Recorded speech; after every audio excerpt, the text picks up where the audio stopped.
Ahead of the presentation, the medals are just being brought out now because this is what it's all about, and every one of the players was at pains to make that point that the season would only really end well if Leeds United were lifting a trophy at the end of it, and that is what is going to be happening here very shortly now, because we are seconds away from Leeds United being declared champions 2024-25.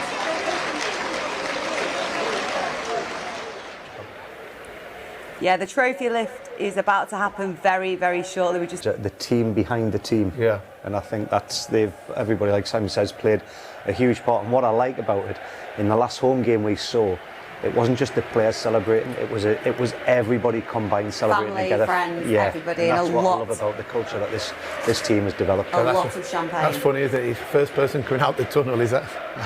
Harry Graham. He's like sort of first out. He's kicked the ball for 20 minutes all season, but he's certainly got the personality to lead the team out on the celebrations. Brilliant. But he's absolutely loving it. I mean, imagine how he must be feeling right now. To be fair, imagine how all of them must be feeling. We've just seen them heading out. Well, I'm thinking of Eddie, not Harry Graham. I'm thinking of Eddie Gray because he was down in Plymouth. I saw the celebrations of him last night with the fans. Well, what on a moment social for Eddie, media. though. Absolutely You know, huge. think of how many I mean, they are genetically, they are so gifted as a family. But think, you know, Eddie has seen the highs and lows of this club over so many years. Yeah. So to see one of the youngest members of his family having, you know, making his debut, coming on, and being able to enjoy the celebrations as we get promoted as champions, it must be amazing for Eddie. Oh, it'll be filled with so much emotion from all the generations of the Gray family. It's a fantastic moment, and this is going to be a special moment for Ampadu and Daniel as well, coming out to lift the trophy. Well, look, Simon and Bridgie, the three of us will be back very shortly, but right now we are going to hand you back over to Plymouth as we watch the trophy lift.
There we have it. Leeds United are going up as champions. Michael Bridges, we've said it so often these last few weeks, but you could see once again just how much it means to every single player. And also the cohesiveness of this side is something we talk about so much, the togetherness, and you can see it right there. Yeah, absolutely. You'll never forget your teams that you've won things with over the years. They'll be mates forever. And like you say, the scenes there, we've seen a few celebrations over the last couple of weeks when we've got promoted, but that moment there when you see the team with all the staff and everybody in front of the fans with a trophy in front, that is what it is all about. They're the moments that you play football for. I don't care how much money you earn in your career as a player, these are the most special moments that you remember. You're lifting the trophy with your teammates, the staff around you, so the medal around your chest, and then you'll go home and you'll place it in your cabinet, and it's a reminder every day of what you've achieved. And people are in it football for money, I understand that, but the special moments of what you achieve in your career cannot be underestimated, and how much it means to you. Simon, drawing on your experience, you know, these players are all relishing every moment right now, but is this the kind of thing that they will reflect on even more in a few years' time? Oh, 100%. This day will never ever be forgotten by any of these lads. Given celebrations tonight, they might forget a few things that might go on tonight, but ultimately as well, these special moments, especially in front of the fans as well, it is a really, really special moment, because these moments don't come along that often in football, so you've got to enjoy them and make sure that you're there together as a group. Hey, up there we've got the superstar on the horizon already. Go on, Harry.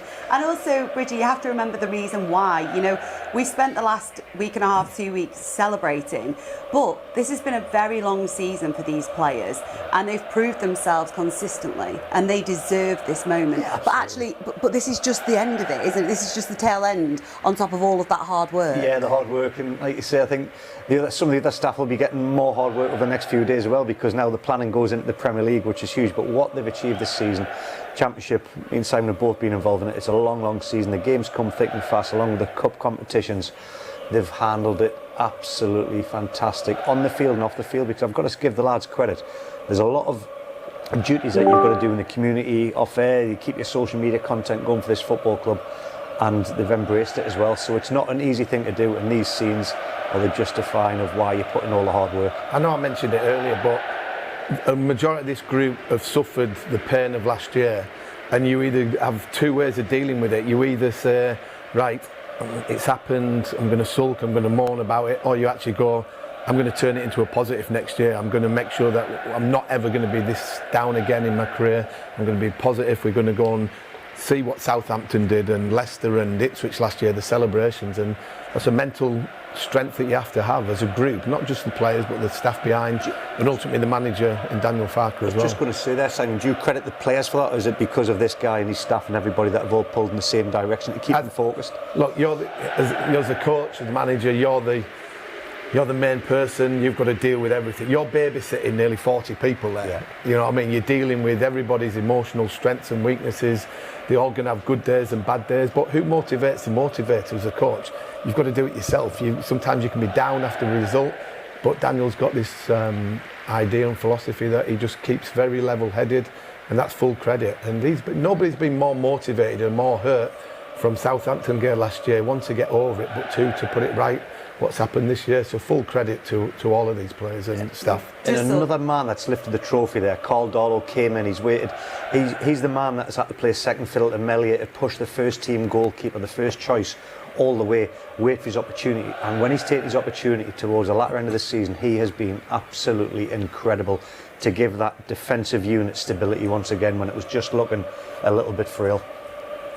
Here he goes, Kenzie. What a great lad he is. He's sort of life and soul of the dressing room. I gave him his debut here many, many years ago, and he said to me a few weeks ago, well, I said to him, he's won the lottery by coming back, and he's loved every moment, and you can see how well respected he is from the rest of the players. Hasn't kicked the ball, but he's behind the scenes, and that team spirit that all this group of people now are certainly going to have played a part. Yes, Henry as well.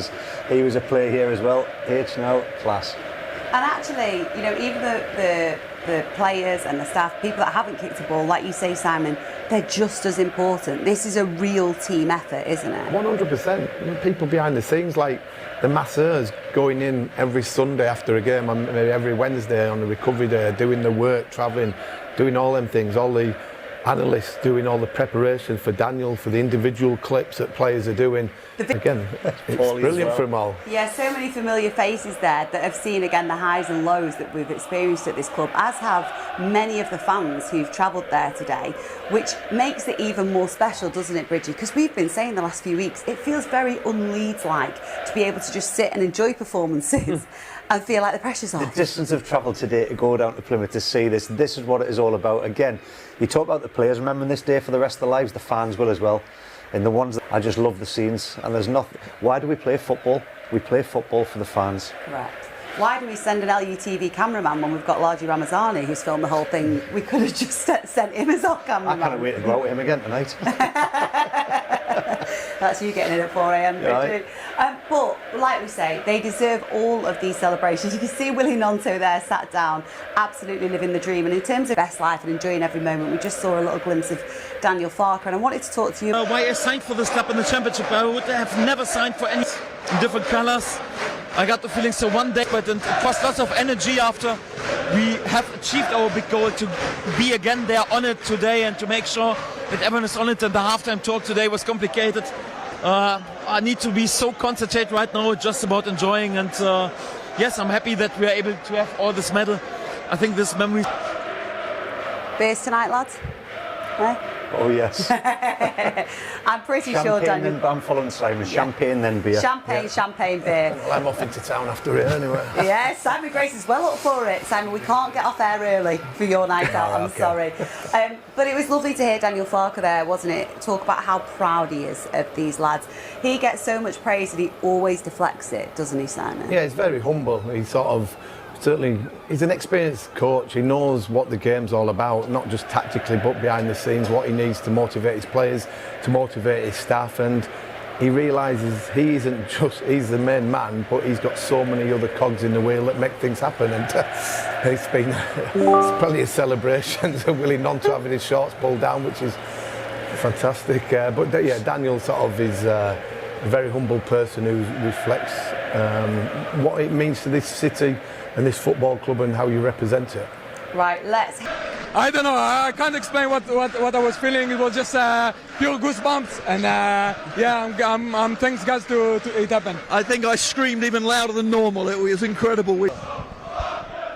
And we love you, Manor Solomon. Goal is not just now, but forever in this club's history. Probably not now, but 95 goals, 100 points, Michael Bridges. Yeah. You know, Brendan just pointing that out there. That's pretty mind-blowing, isn't it? When you register what that means. I mean, the points tally is incredible itself, but the goals, like I say, the team, how exciting that we have been this season, the entertainers, it's just been absolutely incredible. And the amount of players that have scored goals in this team, the right back, Bogle, Firpo, assists and things like that. Daniel Farke has engineered and generated this machine that the players have embraced his style, and we've been so lucky this season to watch such good football, and they've deserved it. it's funny, isn't it? Because early part of the season, Daniel and the team were getting criticised for sort of being a bit boring to watch. Not As much as I'm annoyed at the first half, what can we say now? I mean, it was a tough year. I don't actually know how the other result went, but to finish on 100 points is pretty amazing. Burnley won, so you had to win. Well, I think that sets a standard for two teams to finish on 100 points. If we were the other team, we'd be very frustrated. After such a good year, you'd probably expect to maybe be able to lift it. But